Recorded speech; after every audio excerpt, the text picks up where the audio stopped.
Alhamdulillah, Allah fi umuri estain. Wa Allah huwa ar-Rahman Rahim. Wa Ghafur Rahim. Innani othe amtanani wa shukri lahu.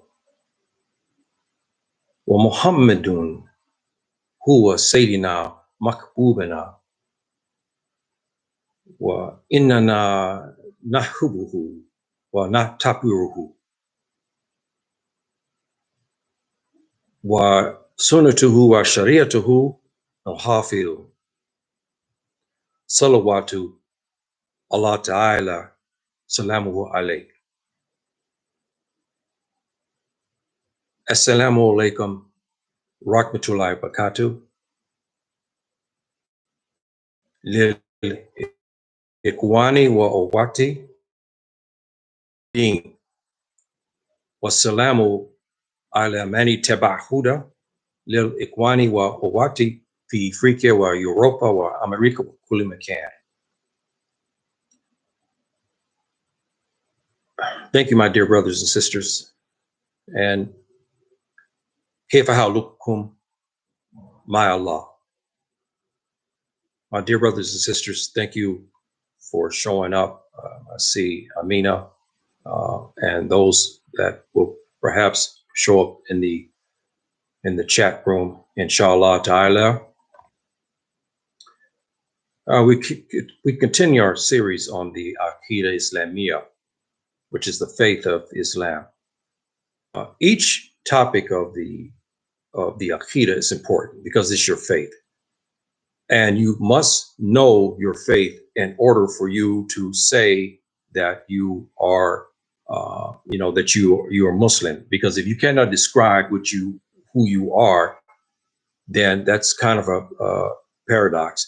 So the Aqeedah is important for all to understand, because without this, and again, like I've said before, many non-Muslims will ask a Muslim, what do you believe? They'll tell you Salat, they'll tell you fasting, they'll tell you a variety of different things, but they can't tell you many other aspects, leaving the non-Muslim to walk away and say, I don't know what these people believe. That's bad dawah, invitation to Islam, when you don't know yourself. So the Aqeedah is a very important aspect of being a Muslim.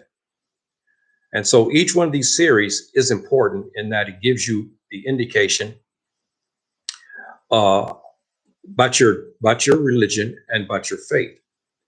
And here is an important aspect because we're dealing with our brothers and sisters in Islam. And the brothers and sisters in Islam are taking a beating. Not only they're taking a beating from the enemies of Islam, they're taking a beating from inside the Muslim community as well. And a lot of it is because of the changes in the Aqeedah, where we have the enemy who have implanted those who are, munafiqeen, and some are even disbelievers who come among the Muslims. And they have made confusion of disbelief and iman as one, causing problems, and then going after the Muslims who are strong in their deen and go after them to try to, take them out from their deen, arrest them, and so forth and so on. So this important aspect of our religion is the protection of your brother. And this is something that is talked about somewhat, but not a lot today. And it's confusing because the Muslims should understand what is allowed. And also in this particular topic, we will discuss the disbelievers. And that's important as well, because you can get in trouble with the relationship with disbelievers. You have to know what to do, how you're supposed to treat them. You need to know the historical impact of that. You need to understand what the Prophet, alayhi salatu wasalam, how he did it.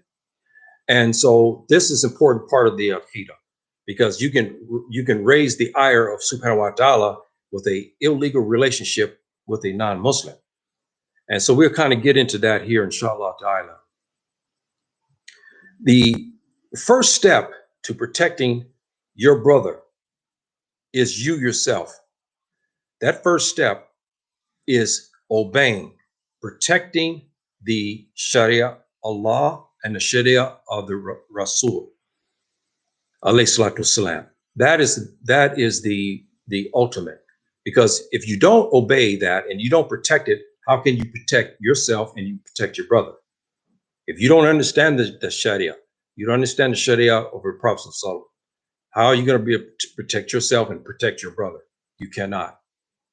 So one of the first steps in this protection of your brother is the understanding, and the protection, meaning you protect the Sharia Allah and the Sharia of the Prophet alayhi salatu wasalam. That's paramount. Then we go into another aspect. Is your brother, is he halal for you to take his life? Is it halal, meaning is it permissible for you to take his life when you want? You mad about him about something, you can take his life. Can you take his property and wealth? This has been discussed by all of the four madhabs of Islam. There's four.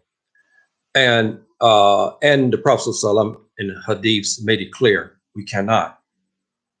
But today this is happening. We have Muslims who are killing Muslims, taking their property, taking their wealth from them. And this is happening on a wide scale everywhere. And it's really a shame, because subhanahu wa ta'ala mentions this fact about this in Surah Baruj, where he talks about the Muslim who goes and does something to another Muslim. If he doesn't make Tawbah, where his destination is. So the second thing that we need to understand here is that the Muslim, his life, his wealth, his property, his honor is not permissible for you to take. Now, we'll get into that in some other aspects of this. Your brother is to be protected. And so therefore, those things I mentioned, for I don't care if your brother is from China. I don't care if he's white or tuba. Doesn't make a difference. I don't care if he is black as a knife from the Congo. The brother is a brother. Muslim aku Muslim means a brother to every brother, every Muslim. So it doesn't make a difference. If he has taken the Shahadatain, he's a practicing Muslim, then he's your brother, irrespective of color and nationality and where he's living. And so that protection has to be confirmed with the Muslim. Now, one of the fundamentals of protection is, again, we go back to protecting. Now, protecting the Sharia, and now actually listening and obeying to it. Again, if you understand, if you look at the Quran and you see the demands of subhanahu wa ta'ala, you listen and you obey these commands. If you do this, you'll most likely be able to protect yourself and your brother and your sister as well. So this is important. Now, the third thing that we should do is look at is no Muslim takes his brother and surrenders him to his enemy. That is ridda and deen. That means you apostated. If you take a Muslim with his iman and who said, La ilaha illallah, Muhammadin Rasulullah, and you take him and you give him to the kuffar, the disbelievers, who take his Islam from him, who kill him, who torture him, who shame him, then you have made ridda, apostasy, by your deed. You cannot do this. You cannot surrender. The Prophet ﷺ said in an authentic hadith, you do not surrender the Muslim to his enemy. You do not. You do not surrender your brother to his enemy. You cannot do it. So you protect him. And there's another hadith talking about if you do protect him, the reward that you get in the hereafter because you gave protection to your brother. So there's two parts to that. Again, not turning him over, protecting from his enemies. And that the second part is the reward for that. And this is important. But we see today, we have Muslims who said they're Muslims. And the kuffar said, look, I want all these people here. I want this judge here. I want these scholars. I want this. I want this. I want this. And we have Muslims getting them and handing them over to these kuffar. And you know, as you know, many of them are dead now. Many have come up missing. I mean, it's many. And, you know, there's a lot of lawsuits out there. We're not going to get into that right now. But we've had Muslims turning Muslims over to the enemies of Islam. And it's an act of apostasy. The Muslim who does that, he's out. He's out. He's apostated from the religion. He's apostated out. Now, you say, okay, yeah. Well, where's the proof? How do we discern what you're saying here? If we look at Surah 60, Mutahina 60, you look at the first verse, subhanahu wa ta'ala, it started to give you direction about your protection by answering his demand, your relationship with the disbelievers, and your relationship with your brother, and your relationship with your sister. In this particular surah, it's all wrapped up into one. Subhanahu wa ta'ala says in the first ayah of that verse of this surah 60, he says, Bismillahirrahmanirrahim. I say it in English. Oh, you believe, take not my enemies and yours as friends or protectors. Interesting. This is subhanahu wa ta'ala is giving you a directive. Don't take your enemies, my enemies and your enemies as friends, protectors, offering them love, even though they have rejected the truth. Interesting. If we look at this verse today, 1400 years ago, it was revealed, but it's prevalent today. No enemy of Islam say he did not hear of Islam. Everybody's heard of Islam. So he cannot say that he has not heard of Islam. He's rejected it. This is what subhanahu wa ta'ala is talking about here. That even though they have rejected the truth, that have come to you and have, on the contrary, driven out the prophet and yourselves from their homes. Now, this is a historical thing here, talking about what happened to the Prophet ﷺ and the Sahaba. And so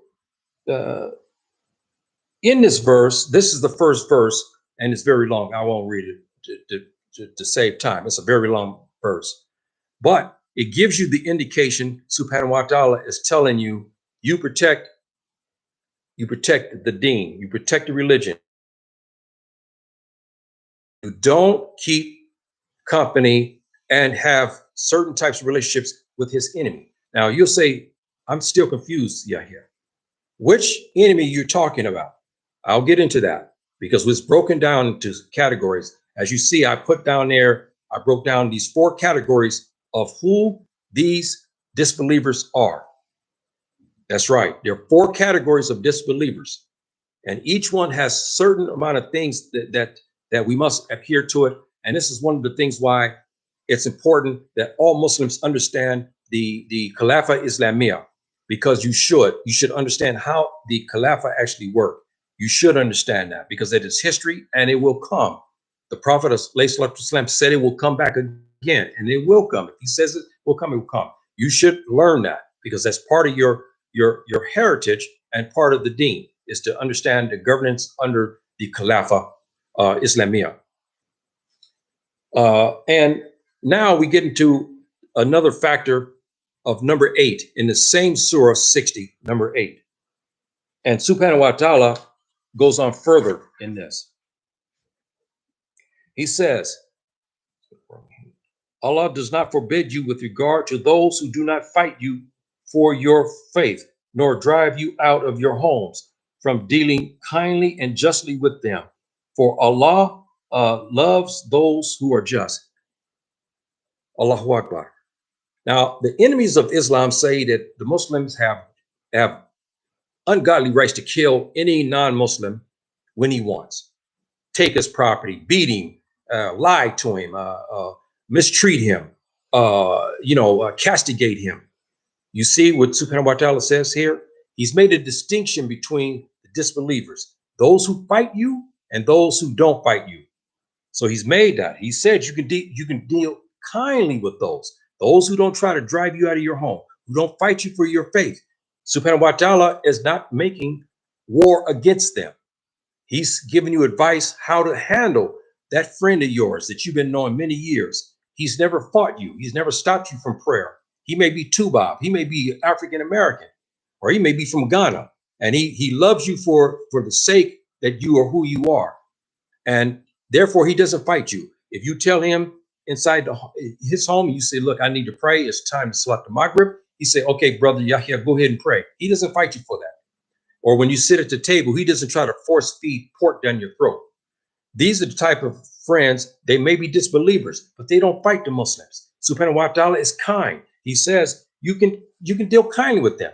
Again, that's verse 8. That's giving you direction how you protect your brother and protect yourself, but also your dealings with the disbelievers. And he's telling you here that you can have a relationship, okay, a careful relationship with them, because they have not fought your faith. This is important because we hear on many stations, oh, Muslims have ungodly where they can kill a disbeliever anytime they want. They can bomb them. They can steal their possessions. No, that's only in certain circumstances, which I'll get into. Okay, then he says, number 9, in the same surah 60, Ayah 9, verse 9, he says, Allah forbids you with regard to those who fight you for your faith, and drive you out of your homes, and supports others in driving you out, for turning to them for friendship and protection. It is such as they turn to them in these circumstances that do wrong. Now he's giving you another direction. He said, those who fighting you, and we have many enemies today, many governments around the world, and there are people who fight Muslims. They legislate against Muslims. He says here, you don't take them for friends. You don't have nothing to do with them. So he's giving you a directive how you deal now with the disbeliever who does fight you. So we have the disbeliever who, okay, he maybe this is a sister. She knows one girl many years. She's Rastafarian, and the sister has been, like sisters, blood sisters for many years. And that Rastafarian sister doesn't fight her. She can keep her relationship with her. There's nothing wrong with that. But let's switch this. Say the same sister has another woman who's a Rastafarian who hate Muslims. She fight her when she said, look, why you should not do this. And she fight her. And she makes ill remarks about Subhanahu wa ta'ala. She makes ill remarks about the Prophet, والسلام. And she tries to fight you for your faith. That's the person you disregard. You get away from them. You do not stand around them at all. You get away from them. And so now here is the big part here, and I'll move on to another part of this, because there's a lot of different topics in this same surah. When you read this, do your research. It's very interesting. Number 10 now gives us protection of our sisters. Subhanahu wa ta'ala leaves nothing out. He knows us very well. He knows what's going to work, what worked 1400 years ago. He knows what's working now. And this last particular ayat, again, Surah 60, this is the verse 10. Subhanahu wa ta'ala tells you this: "O who you believe, when come to you believing women refugees, examine, test them. Allah knows best as to their faith. If you ascertain that they are believers, then do not send them back to unbelievers." Allahu Akbar. You can't get your sister and turn her over to a disbeliever. It is not permissible. You must protect your sister. This goes back to 1400 years ago. Subhanahu wa ta'ala says that the sister, okay, again, let's look at modern times. We're in LA, and say we get a bunch of sisters that come into the masjid, in LA, and they come now, they take now the conversion to Islam. And say there are some people that brothers who want to get to them, but these guys are not Muslims. You cannot push them to go to these guys. And say if she was married to a Muslim and then her husband does not want to come to Islam, she is now must divorce him. Or if she goes away from him and somebody goes to tell her, look, he's your husband for 10 years, you go back to him. You cannot do it. You cannot turn a believing woman over to a disbeliever. So you must protect her. This is what Subhanahu wa ta'ala is saying here in verse 10. And then he says this about the unbelievers. He says, our sisters, they are not lawful wives for unbelievers. They're not lawful. I don't care if our sister in LA comes to Islam, she's been married to her husband 15 years. I know this is difficult. And suddenly she got the light of Subhanahu wa ta'ala. He didn't get the light. He doesn't want that. He fights her. He said, look, you're going to come to Islam. I'm going to fight you. I'm not going to allow you to pray inside the house. I'm going to force you to fix pork, and I'm going to force you to eat pork. I'm going to force you to drink liquor. You must divorce this man. You must divorce him anyway. And you must get away from him. On the same token, if I'm the imam of a masjid and say our sister Amina comes in to me and she's in tears, she said, I've been married 15 years. I know it's time for me to divorce because I came to Islam and my husband doesn't want to. I turn around and say, hey, Sister Amina, yeah, okay, but you know what? You should go back home and go be with your brother. I'm wrong. I cannot do that. I cannot surrender her over to a disbeliever. Cannot. And Subhanahu wa ta'ala is telling us here in that. So, and then there's some other things when you do your research here. There's a lot of other things here that's about the fiqh and some sharia. I won't get into that. So I gave you some indications here how Subhanahu wa ta'ala looks at how to protect the brother, protect the Muslim, protect us, and protect our sisters. That we must understand what Subhanahu wa ta'ala wants. And we must understand that Subhanahu wa ta'ala wants the protection for our brothers and our sisters. And that's important. This is part of our faith, is to protect the ummah, protect the brother and the sister. And that's very, very important. And so with that said, as I said, again, there's a lot of this is going on today. We have sisters married to to disbelievers. We have many of that. We even have sisters seeking out disbelievers to marry. That marriage is not valid. I want the sisters to understand that. If you are a Muslim, he is haram, meaning he is not permissible for you to marry. And if you do marry him, it's not recognized in the sight of Subhanahu wa ta'ala. It is not recognized. Islam does not recognize that marriage. So the sisters must understand that. And same token as the brother. That yes, people say, well, you know what? I see in the Quran that the brothers can marry the Christians because the Prophet ﷺ did it. Yes, but there were conditions to that. You heard other classes we had where I talked about this issue. As a general rule today, the disbelieving woman does not meet the criteria for a Muslim man to marry her because one, she does not believe. She does not believe in him, and she does not even believe in Islam as well. And then there's some other things about character as well, because Subhanahu wa ta'ala says in order for you to marry, she must be chaste. And that's in itself, she must be a chaste woman. And that is a difficulty, as many Muslims in the West, especially in California, I was there, they go to marry a Christian, so-called Christian girl. And I remember one right now. I still see when I'm not gonna name the masjid there in Central California, and the brother had married a girl, a young lady.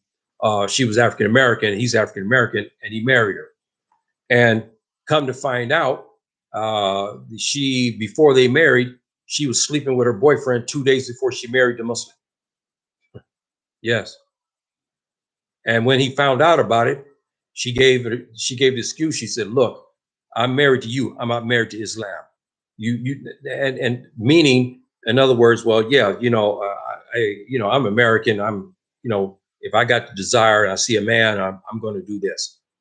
And he was very sad when he came to the masjid, and everybody said, "You must divorce her because she does not respect Islam, and she's not going to respect you, and she's going to go around, play around you, and you must get away from her because anyway, she does not meet the criteria for you to marry." So that's a matter that is very, very close to many of us who know that the brothers marry Christian girls to have these type of things happen.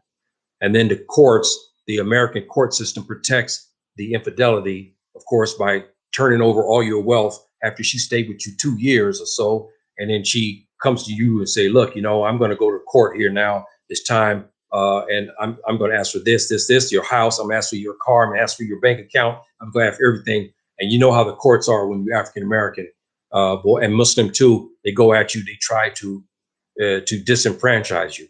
So brothers, beware of that. Be careful marrying the Christian girls because they're not lawful for you at this stage to marry. Now, the importance of protecting the brother, keeping your brother into the light of Islam, keeping him in faith in the Aqidah, and protecting him from darkness. If you see your brother going and starting to see him now hanging around people who's smoking, he's walking down the street with people who's smoking and drinking beer. In time, they're going to wear him down. He may start doing that, especially if he did it before in his past. You must bring him back from that because believers are caretakers of other believers, and they should hang around with one another to protect one another and protect their faith. And when you hang around people who are selling drugs and who's smoking and drinking and fornicating, in time it's going to wear you out because you're with the devil, because those people are with the devil and listen to the whispers of the devil. In time, you're going to do the same thing. They're going to keep wearing you out. So you must go away from them. Okay, another issue is, and we'll get into this, the general rule for the non-Muslim is that there's no protection from him. There's no protection from him under our Sharia. As a general rule, I'll get into the other parts. So he doesn't have this protection.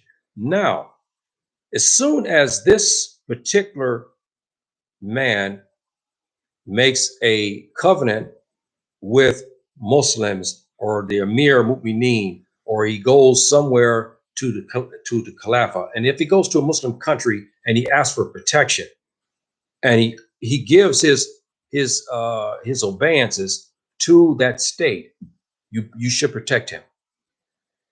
And since we don't have the Khalifa, there's some problems that we have because of the treaties and so forth and so on.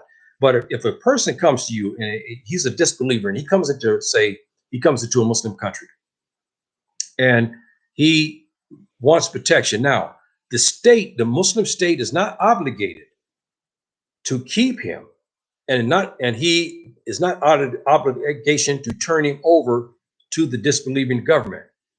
Now, if that government perhaps is going to kill him, you have a right to protect all life, and you know that they're going to kill him. I think in all realms, we should protect him.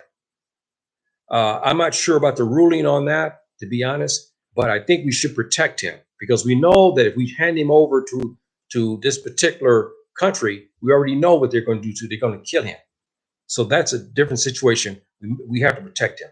This is a disbeliever. And as I said, no Muslim turns another Muslim over to a disbeliever.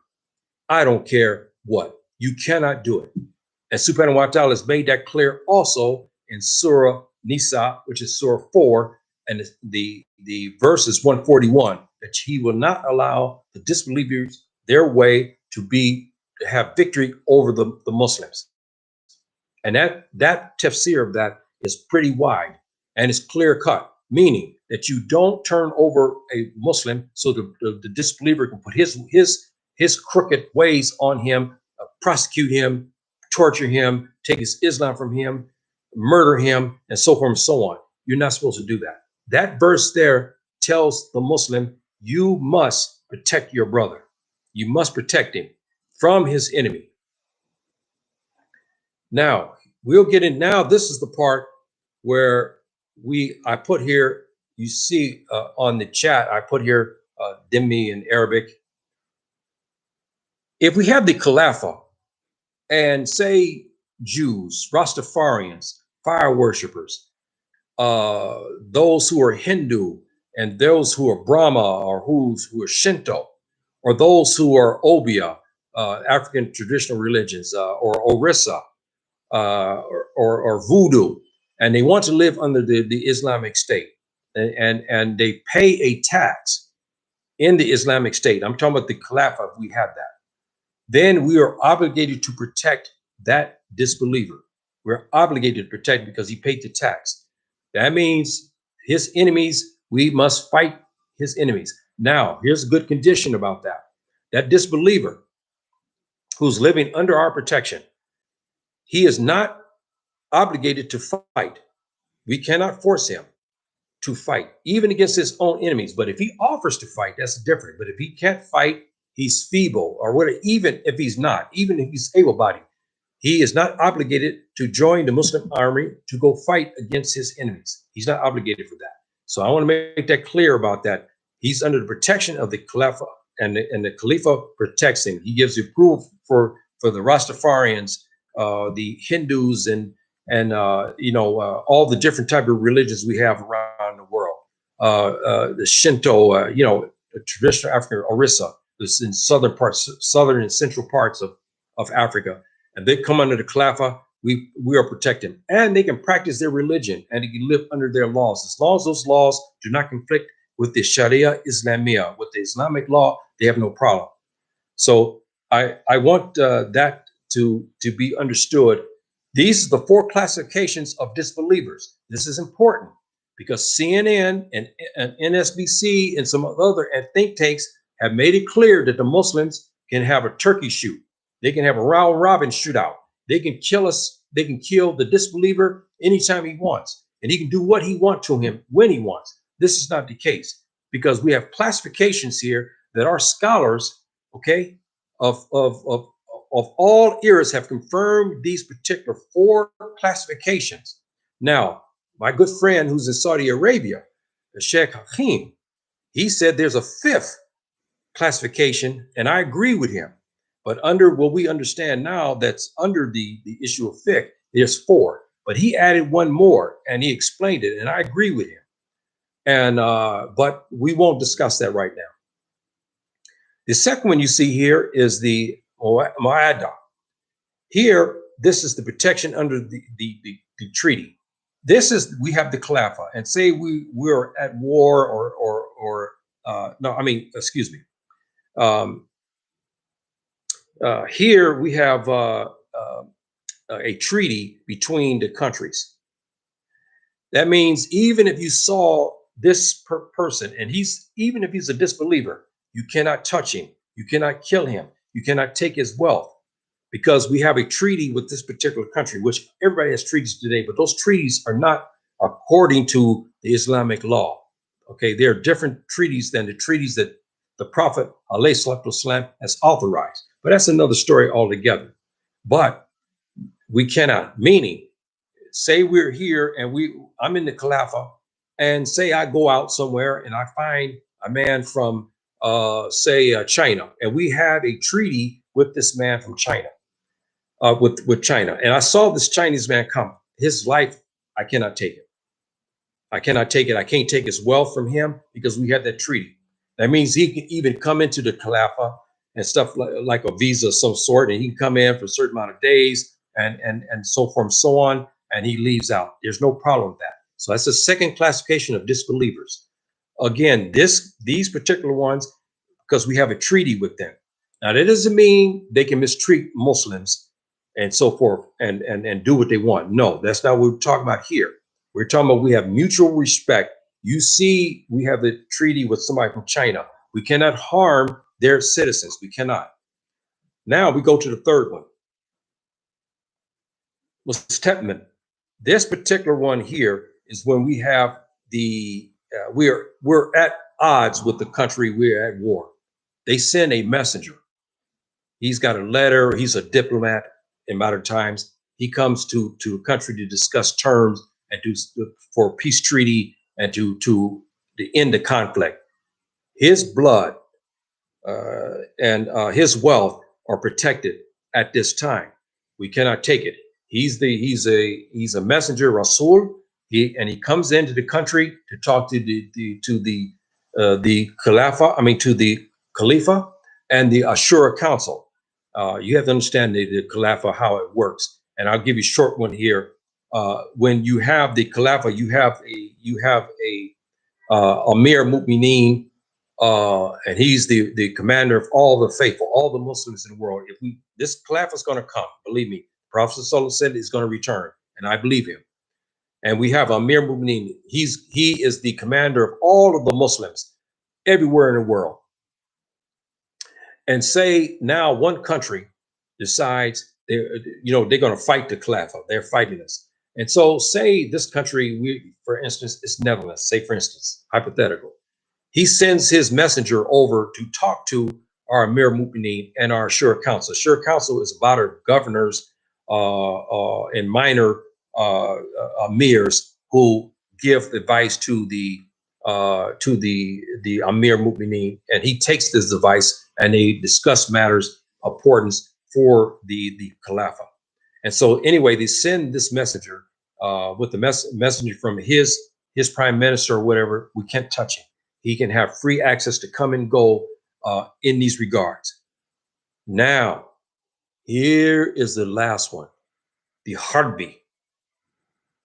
This is the one here that I'm going to take a little bit more time to discuss. This is the fourth classification here. This is the man you can fight. This is the person, if we were in that situation, we had the Khalifa, and say now China broke the agreement. I'm saying, for instance, this is hypothetical. Here's the Khalifa. China broke the treaty with the Amir Mu'mineen. He said, okay, I'm going to fight you. I'm going to fight you now. That means the citizens of that country are now lawful for you to kill. This is the only time that we as Muslims can take the life of a non-Muslim, even though he's not fighting you. Yes, because we're at war.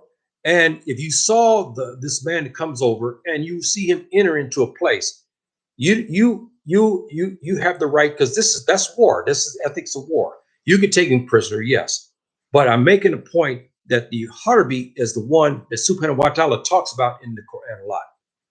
Here he's talking about Mutahina. In Surah 60, he's talking about him as well. Don't take this man, don't take these people who are at war with the Muslims as friends and protectors. That's what he's talking about. He's not talking about the Dhimmi. He's not talking about the Mu'adda. He's not talking about him.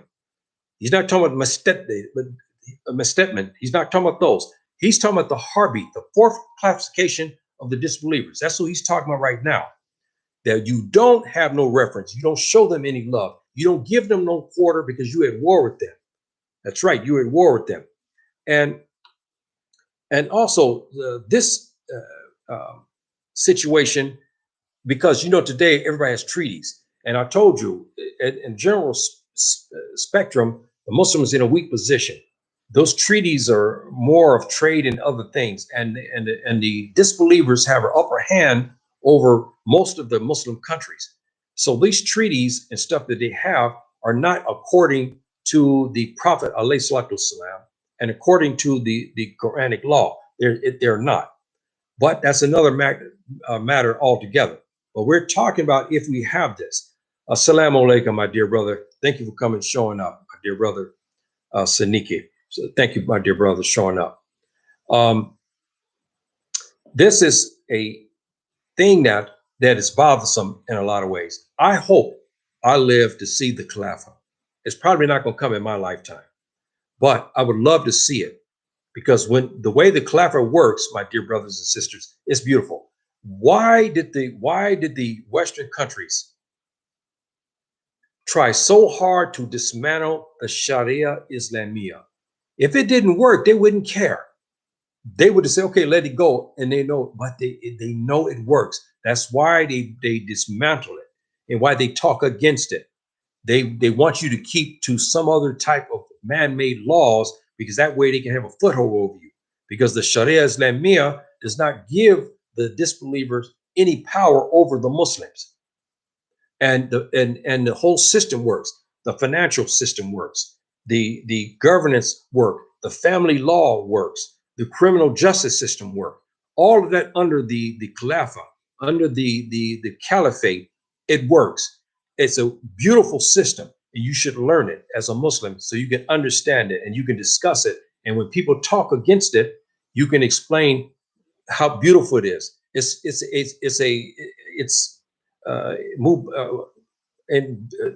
In Arabic, Mubarak. It's a blessing, because the Sharia it comes down from Subhanahu wa Taala to a prophet. A prophet helps to guide us into this, and the Sharia Islamia, it's beautiful when it's working right and done properly.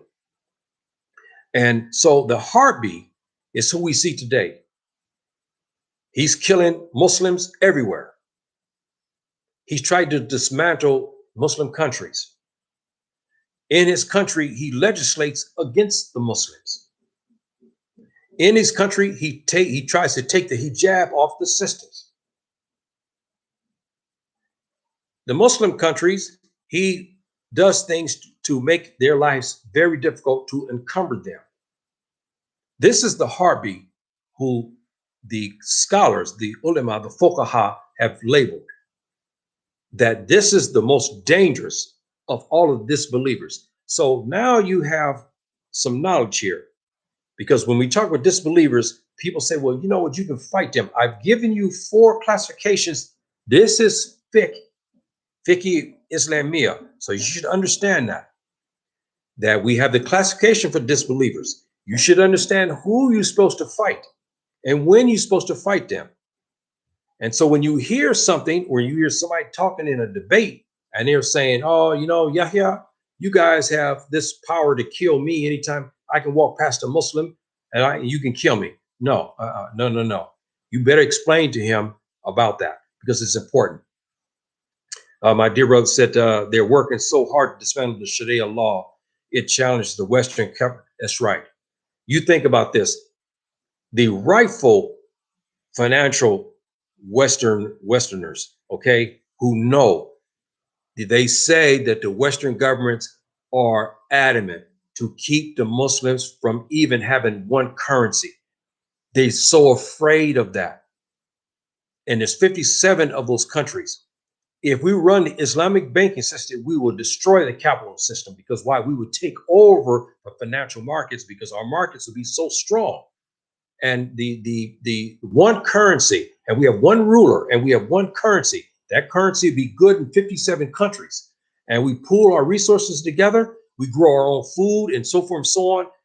They know that. That's why, as our brother said, they work hard to dismantle it. And you see them on TV trying to force us as Muslims ways and means. Subhanahu wa Ta'ala is against that. He says you follow his law, because the democratic system is what? Is man-made. It's man-made. It's not from him. It's not from God. It's not from Subhanahu wa Ta'ala. It's man-made. Now, we get to the negative part here, and we talked here about the 4 different classifications. Now we'll talk, give you some knowledge about your brother, your Muslim brother, and when can you actually take his life? When can you actually fight him? And so forth. And I'm gonna give that to you at this time. It's important, again, that we as Muslims understand our laws as Muslims, understand the Quran, understand the Sunnah. It's important, my dear brothers and sisters, when you undertake an endeavor against your brother. Unfortunately, today we have the munafiqeen, the hypocrites among us, who show us the face of Muslim, but they're actually working against you and me. And they're on YouTube, they're everywhere, and they're working against the Muslims. And they have no love for the Muslims. They don't love Subhanahu wa ta'ala either. And Subhanahu wa ta'ala said he's guaranteed that he's going to put them and the disbelievers who work against the Muslims, the Harbis, in hell together. He's going to round them up together and push them into hell. And that you can find that in Surah Toba. Subhanahu wa ta'ala tells you, he guarantees that. He says, I will do it. I'm going to collect them and I'm going to throw them into hellfire. Now, when can we do this? The Muslim his life can be taken in certain circumstances. The man is married. How we protect the marriage and the sexual mores of our nation. We don't believe in fornication. So in this particular situation here, the Muslim goes out of his home and he goes to have sexual relations with an unmarried woman. And say 4 witnesses, as you heard me talk many times, found him in the act of having sexual relations with this unmarried girl. Now, under the Sharia, he should be killed. Because this is if you are a married man and you make adultery and you get caught with the 4 witnesses, and it's enough for the Qadi, the judge, and then finally the ultimate decider will be the Amir Mu'mineen. He says, yes, I agree with the evidence. He should be stoned to death. Now you say, oh, Yahya, why Islam? You know what? You better look at the Jewish law. It's the same thing too. They stone the adulterers. Why? It's to protect the community. So you see how the United States is today? It's rampant full of diseases. It's rampant through fornication. It has unchecked. It's unleashed inside the United States. The devil has unleashed this filth. So people, anytime you want to have sexual relations, you can have sexual relations with other men. You can have with animals. You can do all kinds of things you want to do inside the United States. Subhanahu wa ta'ala is against that. And you see what has happened? He sent many diseases. And you see the curse of Subhanahu wa ta'ala on America today, because it can't get over this COVID and all these other diseases that is hit, because it is killed and is killed.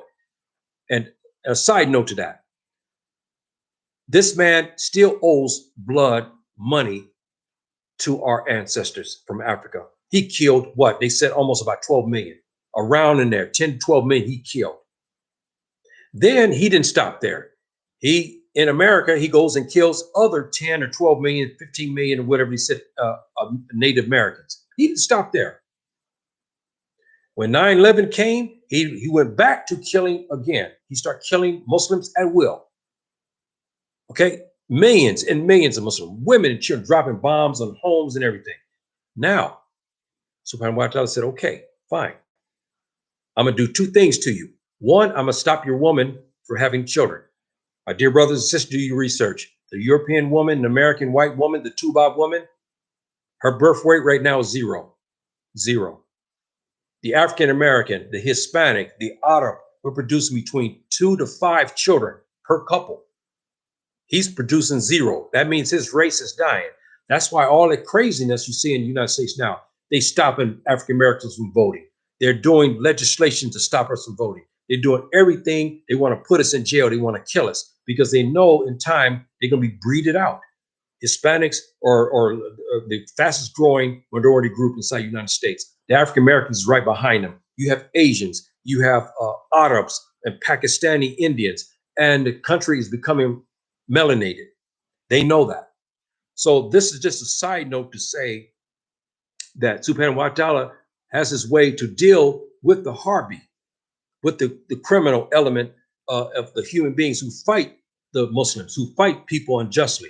And this Harbi has done injustice to the Africans by taking our ancestors out of the country, taking their names, stripping them, getting them in the United States, castrating us, lynching us, and so forth and so on. So this is a punishment. And you see the weird weather, you see the diseases and everything that's trampling. And so I know somebody asked me this a couple of weeks ago, and I remember now this young lady asked me a question. I live in the United States. I see the punishment all the way around me. She was talking about Lancaster, California, where a couple of years ago they found bugs that nowhere know where these bugs came from. Scientists looked at them, they couldn't find any examples anywhere in the world from Subhanahu wa ta'ala put those bugs there. Those who live in California, I've been there for 15 years, but they were talking about this infestation of bugs that hit, bed bugs. They were all over the place. That's a punishment. She asked me a question about that. She said, well, I'm not doing this. I'm not doing that. Well, the answer to this is this. When Subhanahu wa ta'ala sends his punishment on a area, the Muslims in it, their heart will be examined, meaning their niyyah. So you may die in these epidemics that he has set down on that place, but your heart will be examined at the time of resurrection. If you were part of the filth that was happening at that time, you're in the fire. Or he may forgive you accordingly.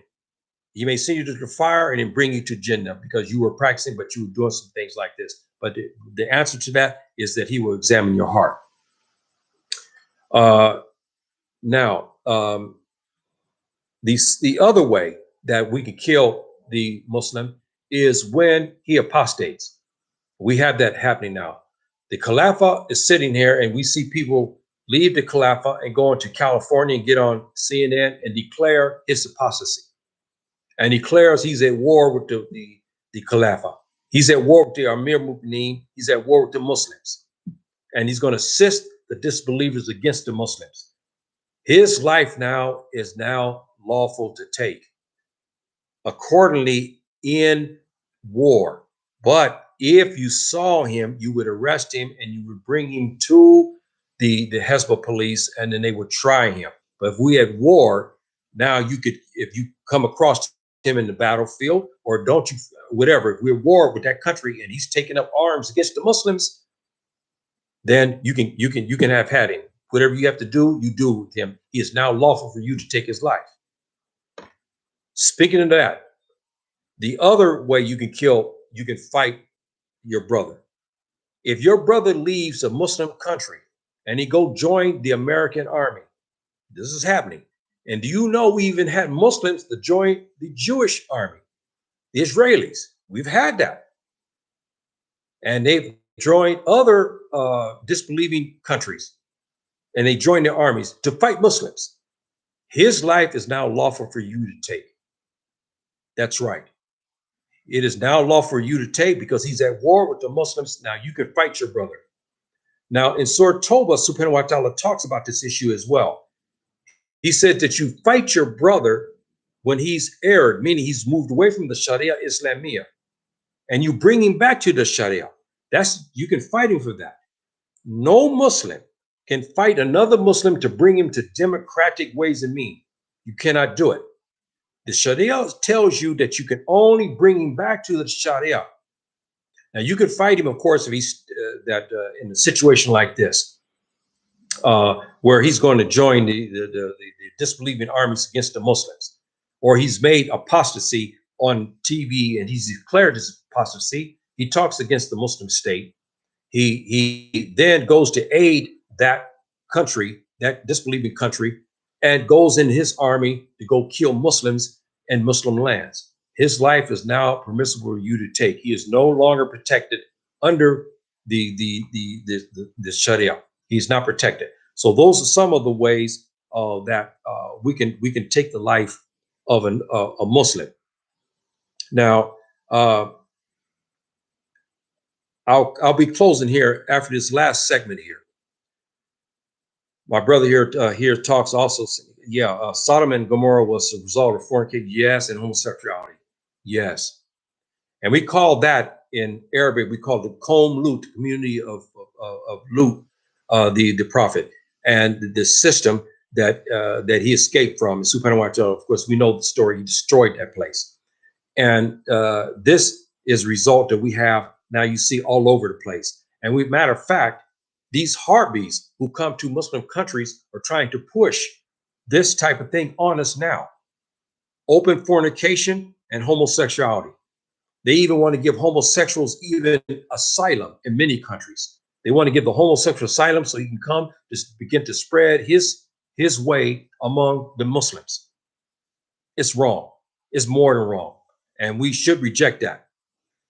And so the heartbeat is working day and night to corrupt us, to destroy us. And this is one of the ways, by fornication and homosexuality. That's one of the things. They're forcing that. And happily, even though we have countries, Kenya, Uganda, and other places, none of the countries that I know of in Africa today has authorized homosexuality. I know there was one that was thinking about it, but I can't remember. And I'm not sure which one. I can't remember which country that is, that they're really pushing for them to authorize the homosexuality. So Africa is very resistant to that. And that's a good point. But the other part, the fornication, they're laxed in that. That's the only thing. But homosexuality, they're strong in that. Okay, my dear brothers and sisters, I'm going to wrap this up by giving you the last of this. The difference between how the kafir, the disbeliever, and the munafiq, the hypocrite who works against us in our communities, how they review things is telling. You have the hypocrite and the disbeliever. They're one people. Superman talks about that. He's going to gather them and throw them into the fire. Then you have the believer. The difference is here. They, the munafiq and the kafir, the disbeliever, the heartbeat, believes that you can take the Muslim's property anywhere, anytime, any place. That's one. Secondly, they believe it's okay. It's okay to steal from us. They do it all the time. The hypocrite and the disbeliever, the heartbeat, they feel that it's okay, no problem. You can steal, take our money from the banks. That's close to home to me because they did me like that. They took 8,000 from me. Yes. So they for them, stealing from another Muslim, they feel it's okay. It's permissible. Third, they feel it's okay. This adul, this heartbeat feels it's okay to make up lies to defame the Muslim. We see this all the time. They defaming Muslims, lying on Muslims, telling stories on Muslim leaders, telling stories on Muslim women. They do all this. They think it's permissible, so they do it. 4, they believe it's okay to surrender your brother to them. They can't understand when they come to you and say, Yahya, Muhammad over here, I want him. I want to take him back over here to the United States. I want to take him over back to France or Britain. And they don't understand why you want to protect your brother. For them, you should surrender so they can do at him what they want. 5, they believe that the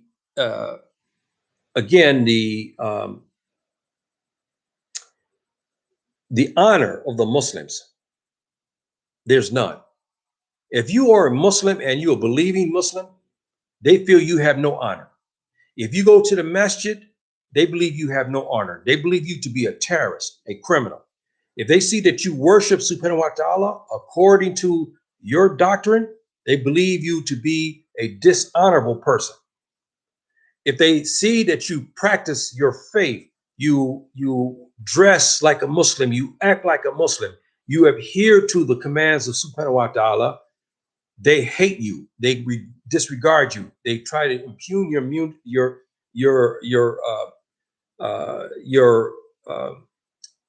character and so forth. And this is, again, they feel that it's okay. They feel it's okay to attack the Muslim countries. They feel it's okay to attack the Muslim countries and kill these children.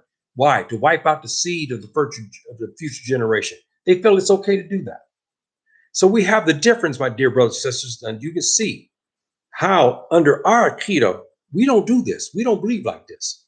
And we have the evidence right in front of our face.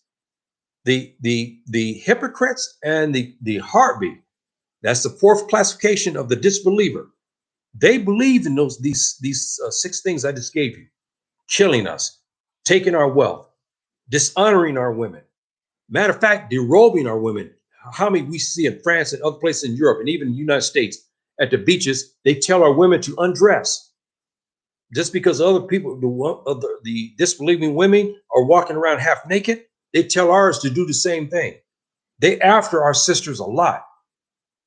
This is the what they feel about us. And so I wanted to show you the differences in between that. So my dear brothers and sisters, in a nutshell here, and I'll be closing. We must protect one another. And we protect it by what? Protecting our deen. By answering and obeying and listening to the commands of Subhanahu wa ta'ala and the orders of our Prophet, alayhi salam. We must protect our brother from his enemy, even from himself. If you see your brother slipping, you start to see him go to places that are not right. You see fast women, and you see smoking and drinking. You see them taking, hashish and so forth and so on. You go pull him from there. Okay, that's important. You pull him from that. And so this is something that we must do. And again, in that, we look, anytime you need guidance, you go to this particular chapter in the Quran, 60, is very good for you to learn it. And even the tafsir. If you understand your relationship with the disbelievers, those that are good, the ones who we cannot fight, like the first three, and the fourth one who we can fight, Subhanahu wa ta'ala tells you basically that relationship, how you're supposed to do that, and with your brother. That's Surah 60. And you go through that whole short surah, and that'll help you to decipher what you can do about protecting your brother. And again, going over that, your brother, his life, his honor, his property is haram for you to take, unless the things I mentioned in the other. It's unlawful for you to take. And remember, as I talk here about, again, the disbelievers. The disbelievers are classified into 4 categories. You should learn those categories, which I mentioned right here. You learn those categories so you can understand how you have a relationship with them. And the disbeliever, you cannot kill him just because he's a disbeliever. Just because he walks in front of your house in LA, you can't kill him. No. That's not the way it works. It's not work like that. So you should understand that. And you can't even steal from him. You can't even take his property. You're not authorized to do that. And you're not authorized to kill his children unless it's in the state of war under the heartbeat, the 4th condition, as I explained previously here. And so the protection of our brothers and sisters is an important part of our Aqeedah and part of fiqh as well. So my dear brothers and sisters, I've given you some information today that will help you into deciphering, because we hear so much. Matter of fact, today I heard something like this on TV. I was pulling the TV here, and I heard one of these analysts talk about some of the countries, and they made a reference to about Muslims who killed another Christian. And I will say something to that. You see these groups that are fighting against governments, and they're fighting against Western governments and so forth. So many of them make errors in what they're doing, and they have made a edict to say that they can kill any Christian they want to do. You don't follow that. You don't follow that, because they don't have the authorization. Now, when the heartbeat invades your country, you have the right to protect. If they invade Morocco, or they invaded Algeria, Muslim country, or Sudan, you have the right to fight them and to fight their people. You have that right.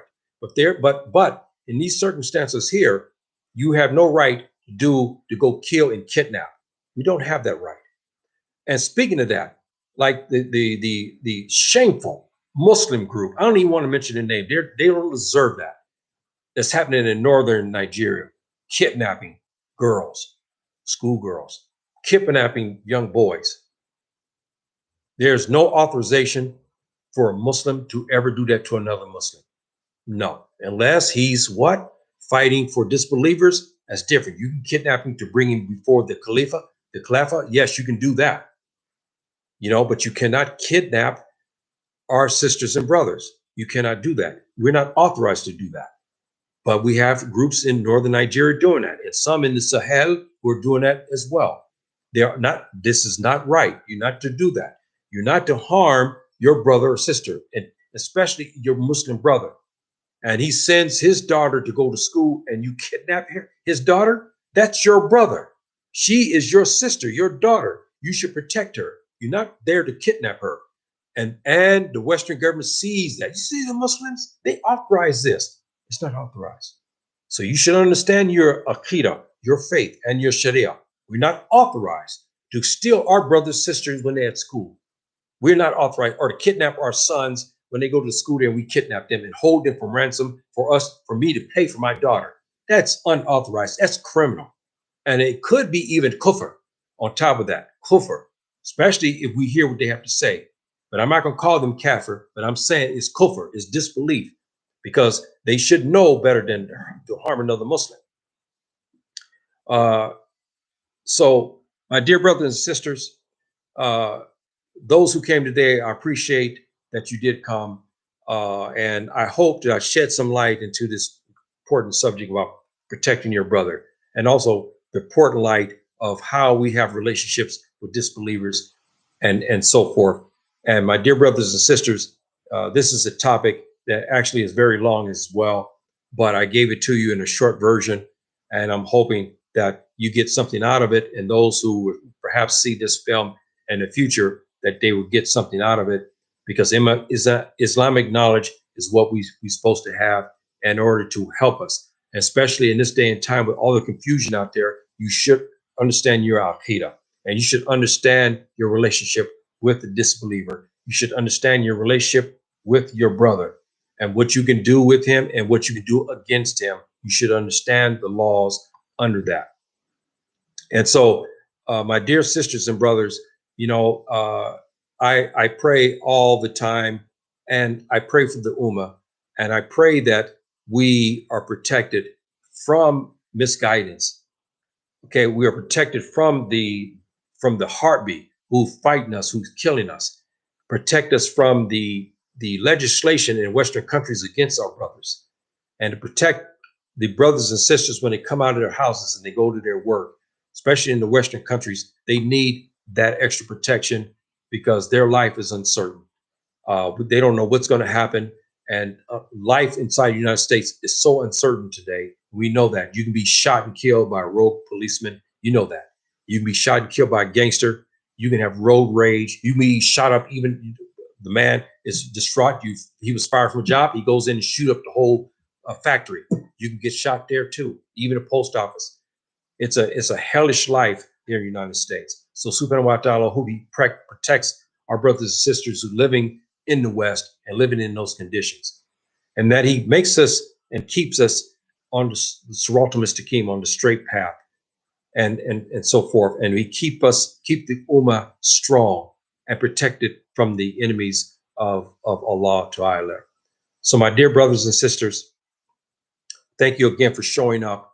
And yeah, my dear brother, you're right. Western financial system is based upon riba and usury, and you see what it does. They have ruined the world. My brother, he's correct right there. The riba is against the law for the Muslims. That's the interest-based system. You see what the interest-based system has done to the economies of the world. It's destroyed it. It's destroyed it. And because it's not given by subhanahu wa ta'ala, we have the Islamic system. It will destroy this capitalism. It will stop this. It will bring prosperity to the earth if we're allowed to do it. And last thing, and I'll stop at that. You look at the Islamic banks that are there in the United States. You know what? Why are they're solvent? Up to the Devon Bank a couple of years ago, there was up solvent as 200%. They have no other banks in the United States like that. It's an Islamic bank. Interesting, isn't it? There's another Islamic bank, I think in Atlanta, Georgia. I'm not sure. Very solvent. Very solvent. Why is that? Who's protecting those banks? Interesting, isn't it? Okay, my dear brothers and sisters, I'll leave you with that. And I'll leave you with the words of Jannah. Salamu alaikum Rahmatullahi barakatuh.